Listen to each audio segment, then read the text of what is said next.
사랑하는 성도 여러분, 시청자 여러분, 주님의 사랑 안에 평안하셨는지요?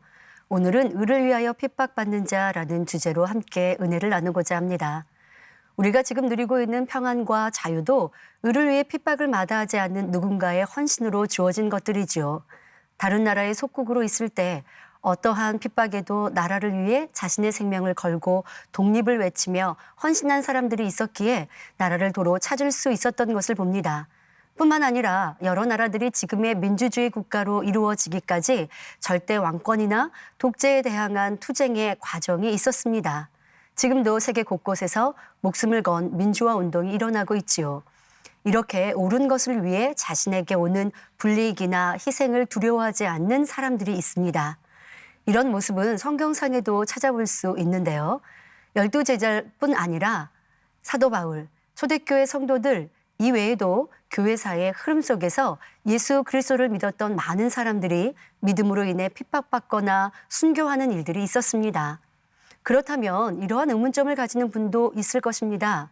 하나님은 살아계시며 전지전능하신데 왜 예수 그리스도를 믿는 사람들을 지켜 보호해 주시지 않고 핍박받고 죽임당하도록 허락하셨을까라는 것이죠. 그러나 여기에는 하나님의 크신 섭리가 있습니다. 잠시 로마 제국 시대에 있었던 큰 핍박을 통해 하나님의 섭리가 어떻게 이루어졌는지 살펴보겠습니다. 로마의 원형극장은 당시로서는 엄청난 규모의 큰 건물로 수만 명이 들어갈 수 있었습니다. 그런데 예수 믿는 사람들의 처형이 발표되면 바로 이곳에서 황제와 수많은 관중들이 구경하는 가운데 많은 성도들이 굶주린 사자의 밥이 되거나 십자가 처형, 화형에 처해졌지요. 잔뜩 굶주려 있던 사자들은 우리에서 나오자마자 예수를 믿어 잡혀온 사람들에게 덤벼들어 뼈까지 부서뜨리며 먹어버렸습니다. 로마 시민들은 이런 모습을 보고 처음에는 열광하고 즐거워했습니다. 그러나 시간이 지나면서 마음속에 의문이 들기 시작합니다. 보통 이런 상황에서는 공포에 질려 살려달라고 발버둥을 쳐야 하는데 많은 성도들은 할렐루야 찬송하며 기쁨으로 죽음을 맞이했기 때문입니다. 이런 모습을 보며 왜 예수 그리스도를 믿는 사람들은 두려움 없이 찬송하며 죽어갈까? 그들이 믿는 예수 그리스도가 누구이기에 죽음을 불사하고 믿음을 지킬까 하는 궁금증이 들었습니다. 그리하여 로마 시민들 가운데 예수 그리스도에 대해 알고자 하는 강한 열망이 생겨났습니다. 차츰 복음을 받아들이게 되면서 나중에는 왕궁에까지 이 복음이 들어가 황제의 어머니도 예수 그리스도를 믿게 됩니다. 그리고 결국에는 어머니를 극진히 사랑했던 콘스탄티누스 황제가 기독교를 밀라노 칙령을 통해 공인하였지요. 이렇게 의를 위하여 흘린 성도들의 피가 있었기에 그 당시 세계를 지배하던 로마 제국이 기독교 국가가 될 수 있었고 신속하게 복음이 세계 곳곳으로 전파될 수 있었습니다. 이처럼 핍박을 통하여 하나님의 뜻이 이루어지게 되었던 것입니다. 하나님께서 능력이 없어서 그들을 죽어가도록 놔두신 것이 아니라 하나님의 섭리 속에 진행된 일이었지요. 또한 순교한 사람들 역시 조금 더 억울하지 않도록 하나님께서는 천국에서 큰 상을 주시고 빛나는 영광 가운데 거할 수 있도록 축복하십니다. 사랑하는 성도 여러분, 우리가 예수 그리스도를 믿으면 영생을 얻고 천국에 들어가기 때문에 어둠의 세력인 원수마귀 사단이 가장 싫어합니다. 그래서 원수마귀 사단은 어찌하든 믿음을 갖지 못하도록 방해하고 핍박하지요. 이러한 핍박이 없으면 좋을 것 같지만 꼭 그렇지 않습니다. 오히려 신앙이 나태해지고 미지근해질 수 있기 때문에 하나님께서도 허락하시는 경우가 있는 것입니다. 따라서 오늘은 핍박에 담긴 하나님의 사랑과 섭리에 대해 알아보고 핍박이 오는 이유와 그에 대처하는 방법들을 살펴보겠습니다. 이를 통해 오늘 본문 말씀처럼 어떠한 핍박이 있더라도 기쁘고 즐겁게 그 모든 것을 능히 이겨 참 의인이라 칭함받음은 물론 하나님께서 주시는 축복을 누리시길 주님의 이름으로 기원드립니다. 핍박이란 몹시 괴롭게 하는 것을 말합니다. 여러분들 중에도 하나님을 모르고 살다가 예수 그리스도를 영접하고 믿음을 처음 가졌을 때 생각지도 못하게 핍박을 받은 분들도 있을 것입니다. 하나님 말씀대로 진리 가운데 살아가니 자연히 가족이나 친구, 주변 사람들로부터 멀어지게 되고 그로 인해 핍박을 받기도 하지요. 디모데후서 3장 12절에 무릇 그리스도 예수 안에서 경건하게 살고자 하는 자는 핍박을 받으리라 말씀하신 대로입니다. 만약 여러분이 적당히 믿음 생활한다면 핍박받을 이유가 없습니다. 믿음 생활하기 전처럼 친구가 술 한잔 하자고 하면 마시고 주일날 배우자나 가족들이 여행 가자고 할 때 함께 가면 핍박받지 않지요. 그런데 주일에는 꼭 교회에 가야 하니 여행이나 모임을 가지 못한다고 거절하고 회사 상사나 친구들이 술을 권할 때 거절합니다. 이렇게 하나님의 뜻을 쫓고자 할 때 주변으로부터 너는 유별나게 믿는 것 아니냐는 핀잔부터 심하게는 신앙생활을 하지 못하게 위협을 가할 정도로 핍박을 받기도 하지요. 어둠을 쫓고 세상 사람의 비위를 맞추며 적당하게 타협하면 핍박받을 이유가 없는 것입니다. 그러면 핍박받지 않기 위해서 눈치껏 적당히 타협하며 살아야 할까요? 절대 그럴 수는 없습니다. 고린도후서 4장 9절에 핍박을 받아도 버림받지 아니하며 거꾸로 뜨림을 당하여도 망하지 아니한다 하였습니다. 하지만 핍박 앞에 타협한다면 이는 그 믿음을 저버리거나 적은 믿음을 가졌기 때문이지요. 환난이나 핍박이 있을 때 넘어지는 사람은 마음밭의 비유에 의하면 돌밭입니다. 흙이 깊지 않은 돌밭에 떨어진 씨는 곧 싹이 나오나 해가 돋은 후에는 타져서 뿌리가 없으므로 마르게 되지요. 그러나 좋은 땅에 떨어진 씨는 뿌리를 깊이 내림으로 핍박이나 연단을 넉넉히 이기며 혹 100배, 60배, 30배의 결실을 하게 되는 것입니다. 여러분도 마찬가지입니다. 세상 사람들은 자기 생각에 맞지 않거나 신앙 때문에 자신들과의 관계가 멀어진다고 느끼면 핍박할 수 있습니다. 하지만 그러한 핍박에도 넘어지지 않고 승리해 나가면 시간이 흐르면서 여러분의 진실함과 믿음 안에서 범사가 잘 되고 강건한 축복을 받는 것을 보며 자연히 핍박을 그치게 됩니다. 더구나 자신들의 생각도 깨어지고 그들도 전도할 때 쉽게 받아들이게 되지요. 이것이 바로 그리스도의 향기를 바라는 것입니다. 이처럼 핍박을 통해서 더욱 하나님을 뜨겁게 사랑하게 되고 핍박을 믿음으로 이기면 영혼이 잘 되는 진정한 축복을 받게 되지요.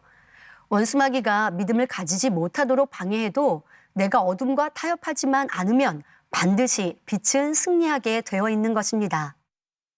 앞서 살펴본 것처럼 우리가 믿음을 지켜가다 보면 핍박을 받게 되는데 구체적으로 핍박이 오는 이유를 3가지로 살펴보겠습니다.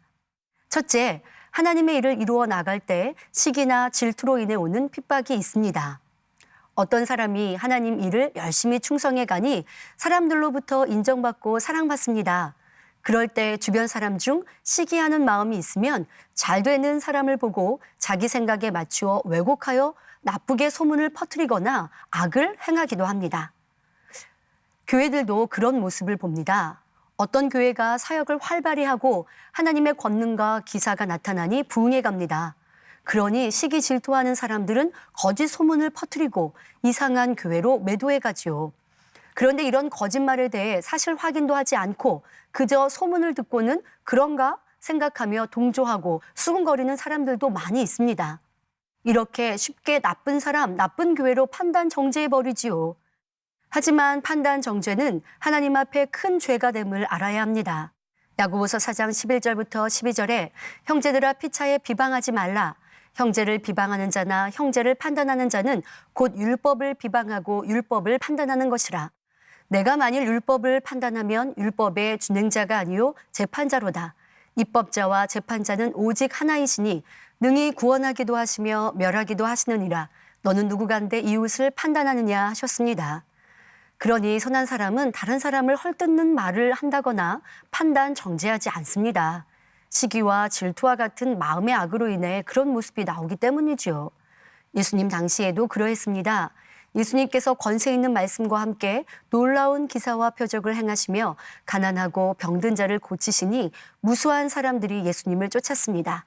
이러한 모습을 보고 바리새인들과 서기관들은 시기 질투로 인해 바알세불 힘입어 귀신을 쫓아낸다는 등 예수님에 대해 좋지 않은 말을 하고 어떻게든 죽이고자 했지요.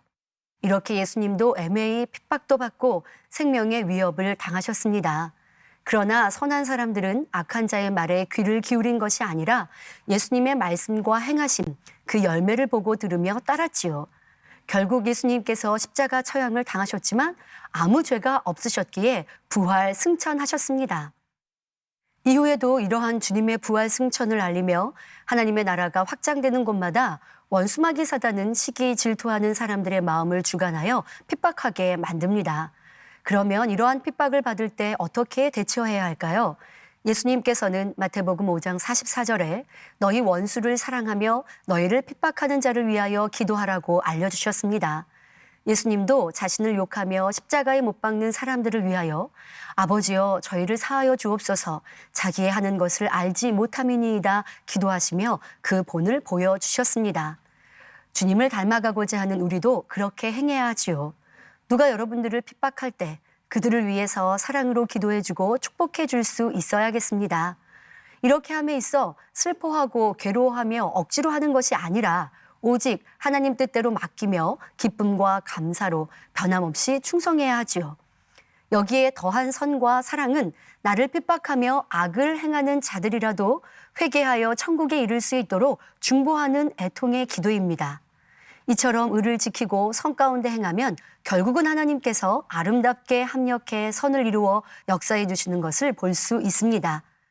핍박을 선으로 승리하고 나면 오히려 하나님께서 더 높여주시고 더 큰 일을 이루는 축복을 주십니다. 이렇게 원수도 사랑하여야 하는데 더구나 원수도 아닌 믿음의 형제끼리 미워하거나 감정을 품어서는 절대 안 되지요. 만약 여러분의 자녀들이 부모님을 사랑한다면서 형제들끼리 미워하고 싸우고 욕하면 참 속상할 것입니다. 믿음의 자녀들끼리 서로 이런 모습 가운데 있다면 하나님께서 얼마나 그 마음이 아프시겠는지요. 더구나 누군가를 미워하거나 감정을 품고 속상해하는 것은 잠언 14장 30절에 시기는 뼈의 썩음이라 하신 말씀같이 여러분 스스로에게도 너무나 괴롭고 힘든 일이 됩니다. 혹시 여러분이 하나님 나라를 위해 충성하는데 심히 핍박하고 미워하고 헐뜯으며 가지가지 거짓말을 지어내는 사람이 있습니까? 이때 같이 대항하거나 속상해하며 힘들어하는 것이 아니라 아무도 미워하지 말고 도리어 선과 사랑을 줄 수 있다면 오히려 평안과 자유를 누리게 됩니다. 마태복음 5장 46절부터 47절에 너희가 너희를 사랑하는 자를 사랑하면 무슨 상이 있으리요? 세리도 이같이 아니하느냐? 또 너희가 너희 형제에게만 무난하면 남보다 더하는 것이 무엇이냐? 이방인들도 이같이 아니하느냐? 말씀하십니다. 그러니 큰 마음으로 힘들게 하는 상대라 해도 사랑하고 섬기며 베풀고 은혜를 끼치는 사람이 되어 하나님께서 상대의 마음을 주관해 주심으로 자연스럽게 화평을 이룰 수 있도록 하여야 하지요. 이렇게 자신을 시기하고 질투하며 핍박하는 사람이라도 미워하지 않고 오히려 중심으로 사랑의 기도와 복을 비는 것이 의로운 마음이며 믿음의 행함입니다. 그럴 때 하나님께서 사랑스럽게 바라보시며 그와 함께 하시는 것입니다. 핍박받는 이유 두 번째로 하나님의 뜻에 따라 핍박이 허락되는 경우입니다. 진리대로 행하는 자녀라 해도 크게 축복을 주시고 하나님의 뜻을 이루는 도구로 사용하시기 위해 핍박을 허락하시는 것도 있습니다. 이런 경우에는 합력하여 선을 이루어가는 것을 봅니다. 먼저 지혜가 부족하기 때문에 핍박을 허락하시는 경우가 있습니다. 핍박을 통해 하늘로부터 오는 지혜를 터득하게 하기 위함이지요. 지혜가 있어야 이 세상을 이기고 승리하여 하나님께 영광 돌리며 살 수가 있습니다. 그런데 간혹 상대를 믿어주고 선을 행할 때 진리로 분별하지 못해서 어려움을 당하는 경우가 있습니다. 선한 것은 무조건 져주고 물러서며 약하기만 한 것이 아닙니다. 마태복음 10장 16절에 너희는 뱀같이 지혜롭고 비둘기같이 순결하라 하신 말씀대로 순결한 마음 가운데 상대의 마음이나 생각을 파악하여 대처할 수 있는 지혜가 필요하지요. 이러한 지혜는 하나님께 구하거나 성령의 음성에 의지할 때 온전할 수 있습니다. 아브라함도 하나님께서 새 이름을 주시기 전인 아브람일 때 혹시 닥쳐올 어려움을 피하고자 육신의 생각을 동원한 장면이 나옵니다. 기근을 피하여 애굽으로 내려가던 아브람은 자신의 아내로 인해 생명이 위협받을 수도 있다는 생각에 아내로 하여금 그대는 나의 누이라 하라고 했습니다. 실제로 사례는 아브라함의 이복 누이였고 이는 아브라함이 자신의 생각 속에서 나름대로 최선의 방법을 강구한 것이었지요. 이 방법으로 아브라함은 생명을 건졌지만 결국 애굽의 왕에게 아내를 빼앗겼습니다. 이것이 사람의 생각의 한계입니다. 바로 한치 앞을 내다볼 수 없으며 자신의 능력으로 불가능한 일 앞에서는 어쩔 수 없는 것이지요. 아브라함은 자신의 생각이 잘못되었음을 깨우치고 나서야 하나님의 방법으로 다시 아내를 찾게 되었습니다. 하나님께서는 아브라함으로 하여금 오직 하나님만을 의지할 수 있도록 하시기 위해 이 일을 허락하셨던 것입니다. 그 당시 육신의 생각을 동원하였던 것에 대해 큰 교훈을 얻었던 아브라함은 이후 매우 유사한 사건을 만났을 때 오직 하나님만 의지함으로 멋지게 문제를 통과합니다. 창세기 20장에 나오는 사건으로서 이번에는 아브라함이 그랄에 우거할 때 그곳의 왕 아비멜렉에게 또다시 아내를 빼앗기는 일이 발생했지요. 이때도 아브라함이 자신의 아내를 누이라 했습니다. 그렇기 때문에 아비멜렉 왕이 아브라함의 아내 사라를 취하려 했던 것이지요. 겉으로 보기에는 앞서 살펴본 창세기 12장과 내용이 동일해 보입니다. 하지만 이 두 사건은 영적으로 매우 큰 차이가 있습니다. 즉 아브라함이 또다시 예전처럼 육신의 생각을 동원하여 아내를 누이라 말한 것이 아니라 오히려 이 사건을 통해 아브라함을 널리 알리고 하나님께서 영광 받으시고자 허락하신 섭리 속에 있는 사건이었습니다. 그러므로 창세기 20장의 사건이 일어났을 때는 아브라함이 그전의 일처럼 번민하거나 괴로워하지 않았습니다. 이미 모든 것이 하나님의 섭리 속에 주관해 가고 계신다는 사실을 아브라함도 느끼고 있었기에 모든 것을 맡긴 채 하나님의 인도하심만을 따라갔지요. 이에 하나님께서 아비멜렉에게 창세기 20장 7절에 이제 그 사람의 아내를 돌려보내라. 그는 선지자라. 그가 너를 위하여 기도하리니 내가 살려니와 내가 돌려보내지 않으면 너와 내게 속한 자가 다 정령 죽을 줄 알지니라는 두려운 말씀을 하셨습니다. 창세기 12장의 경우에는 아브라함이 하나님께 간구하여 하나님께서 간섭해 주신 것이었지만 창세기 20장에서는 하나님 편에서 먼저 꿈을 통해 역사하셨지요. 집의 모든 태가 다침으로 고통받던 아비멜렉을 위해 아브라함이 기도하자 그 모든 문제가 해결되었습니다. 이를 통해 아브라함은 하나님의 보장받는 사람이라는 사실이 이방인들의 마음에 깊이 새겨지게 되므로 아브라함과 그의 후손들이 보장된 지위와 환경 속에서 하나의 민족을 이루어 나갈 수 있게 환경을 조성하신 것이었지요. 이후 아브라함은 하나님께 지혜를 받아 흠없이 모든 일을 행했던 것을 성경을 통해 확인할 수 있습니다. 이렇게 하나님의 뜻에 따라 하나님의 지혜를 받을 수 있도록 또 하나님의 섭리를 이루기 위해 핍박이 허락되는 경우가 있는 것입니다.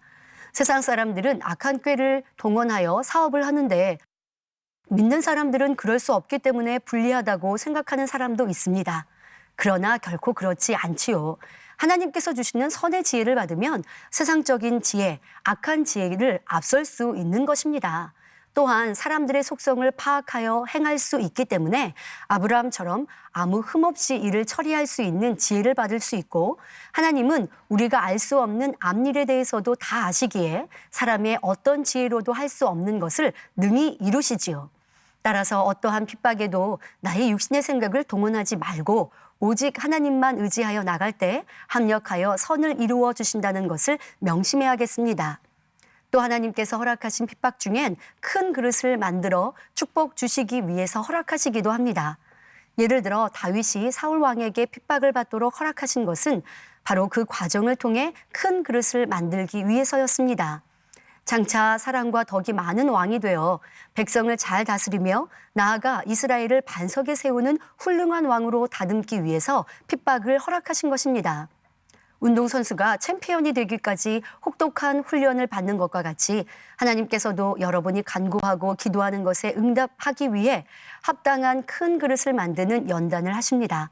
그런데 여러분들이 큰 꿈과 비전을 가지고 기도해 놓고 어려움과 핍박이 오니 내게 왜 이런 연단을 주십니까 하고 원망한다면 응답받을 자격이 없는 것이지요.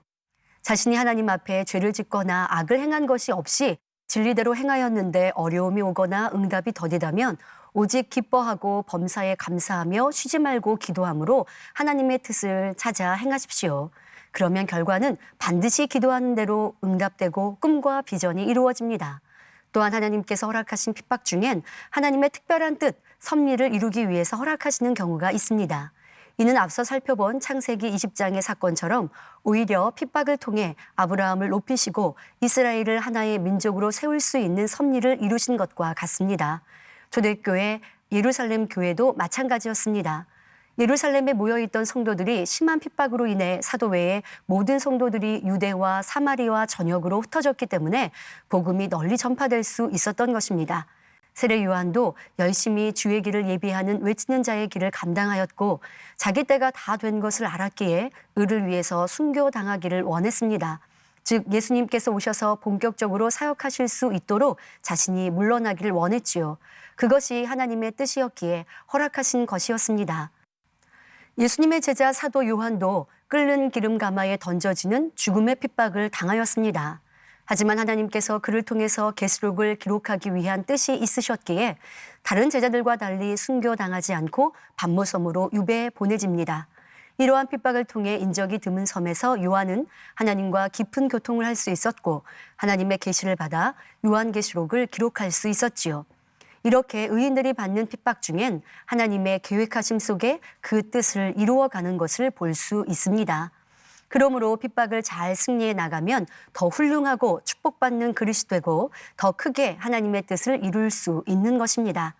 뿐만 아니라 핍박을 통한 순교 또한 하나님의 뜻에 포함되지요. 즉 요한복음 12장 24절에 한 알의 밀이 땅에 떨어져 죽지 아니하면 한 알 그대로 있고 죽으면 많은 열매를 맺느니라 하신 말씀처럼 많은 열매를 맺음으로 천국에서 큰 상급과 영광으로 갚아주십니다. 핍박받는 이유 세 번째는 자신의 실수나 잘못으로 받는 핍박이 있습니다. 예를 들어 교회를 나가기 시작하면서 하나님을 믿지 않는 형제나 친구, 주변 사람들과의 관계를 끊어버리거나 멀리함으로 감정을 사서 핍박을 자초하기도 합니다. 또 하나님 일 외에 다른 것을 등한히 하며 온 집에 충성하지 않거나 믿지 않는 가족을 잘 섬기지도 않으니 가족들로부터 핍박을 자초하는 것이지요. 언행이 일치하지 않고 약속도 쉽게 어기며 다른 사람보다 불성실하다 보면 당연히 욕을 먹게 되고 이는 자신의 잘못 때문에 받는 어려움이죠. 또 상대가 듣기 싫다고 하는데 계속 일방적으로 전도하면서 핍박을 자초하는 사람들도 있습니다. 전도도 상대에 맞춰서 지혜롭게 해야 하지요. 이처럼 자신의 잘못으로 인해서 받는 핍박은 아무 유익이 없습니다. 베드로전서 2장 20절에 죄가 있어 매를 맞고 참으면 무슨 칭찬이 있으리요. 오직 선을 행함으로 고난을 받고 참으면 이는 하나님 앞에 아름다우니라 하셨습니다. 예수 믿는다면서 왜 저러냐? 저런 사람 때문에 교회 다니기 싫다는 말을 듣는다면 그것은 하나님의 영광을 가리게 되니 상급을 받는 것이 아닌 자기 자신에게나 교회에 손해를 끼치게 되는 것이지요. 그러므로 항상 자신을 살펴 지혜롭지 못하여 핍박받는 일이 없도록 해야 합니다. 사랑하는 성도 여러분은 지혜롭게 행하고 말함으로 저 사람이 교회 나가는 것을 보니 정말 하나님이 살아계신가 보다 라는 말이 저절로 나오도록 상대에게 감동을 주고 하나님께 영광을 돌리며 많은 사람들을 구원으로 이끌 수 있어야겠습니다. 사랑하는 성도 여러분, 오늘은 핍박받는 여러 가지 이유와 대처 방법에 대해 말씀드렸습니다. 핍박을 받는 분들은 내가 왜 핍박을 받고 있는지 하나님의 뜻을 잘 깨달아서 그에 맞는 지혜로운 방법을 삶에 적용하시길 바랍니다. 중요한 것은 여러분이 핍박을 받을 때 나를 핍박하는 사람, 즉 세상을 두려워할 필요가 없다는 것입니다. 죽고 사는 권세는 오직 하나님께 있기 때문이지요. 따라서 오직 하나님의 사랑이 마음에 가득함으로 주님을 위하여 받는 핍박을 기뻐하고 감사함으로 통과하면 반드시 축복으로 인도해 주십니다. 또한 현재는 나를 심하게 핍박하는 사람이라 해도 변화되면 훌륭한 하나님의 자녀가 될 수 있으니 언제나 믿음과 선으로 바라보아야 합니다. 사도 바울도 원래 예수 믿는 사람들을 크게 핍박하던 사람이었습니다. 사람들을 결박하여 옥에 넘겼으며 모든 회당에서 여러 번 형벌하여 강제로 모독하는 말을 하게 했지요. 심지어 스데반 집사의 죽음의 자리에도 그의 죽음이 합당하다며 함께 있었습니다. 그럼에도 그가 하나님의 긍휼을 입을 수 있었던 것은 예수가 누구인지 알지 못하고 행한 일이었기 때문입니다. 그런 바울이 예수 믿는 사람들을 잡아오려고 멀리 다메섹으로 가는 도중에 사울아 사울아 내가 어찌하여 나를 핍박하느냐 나는 내가 핍박하는 예수라 하시는 주님의 음성을 들었습니다. 그 후 바울이라 하는 새 이름을 얻은 그는 완전히 바뀌었고 이방인의 사도로서 수많은 핍박을 받으면서도 뜨겁게 주님을 전하고 끝내 순교회까지 이르렀습니다. 따라서 지금 여러분을 심히 핍박하는 사람이라도 로마서 12장 14절에 너희를 핍박하는 자를 축복하라, 축복하고 저주하지 말라 하신 것 같이 상대의 구원을 위한 선한 기도를 올림으로 하나님께 기쁨을 드리시기를 바랍니다. 하나님께 귀히 쓰임받았던 믿음의 선진들 가운데 핍박을 받지 않았던 사람은 거의 없었습니다. 원수마귀의 사단은 하나님께 영광을 돌리는 것을 싫어하기에 하나님 뜻대로 순종하며 그 일을 이루는 사람들을 핍박하지요. 하지만 참 믿음이 있고 의를 쫓는 사람들은 이런 어려움에 주저앉거나 도망치지 않았습니다. 서론에서 말씀드린 것처럼 나라의 독립을 위해서나 자유나 의를 지키기 위해서도 많은 핍박이 있고 참 의로운 사람은 자신의 생명을 바치는 가치 있는 행함을 행하기도 하지요. 그런데 우리가 받는 핍박은 믿음을 지키기 위함이요 하나님의 영광과 천국을 얻고자 함이니 이 얼마나 가치 있는 일입니까? 이런 참 가치를 아는 믿음의 선진들은 어떤 핍박도 두려워하지 않았습니다. 이렇게 의인들은 신앙을 지키기 위해 목숨까지도 아끼지 않는 믿음을 소유했고 자기 생각에 맞지 않는 상황 속에서도 하나님 말씀에 순종하며 기뻐하고 감사하며 기도하기를 쉬지 않았습니다. 또한 악을 행하는 사람에게도 선을 베풀었지요. 이렇게 의를 위해 핍박을 받을 때 기뻐하고 즐거워하면 하나님께서 그 믿음을 보시고 의인이라 칭해 주시며 이 땅에서도 복을 받고 존귀한 자로 세워주심은 물론 천국에서도 큰 상을 주십니다.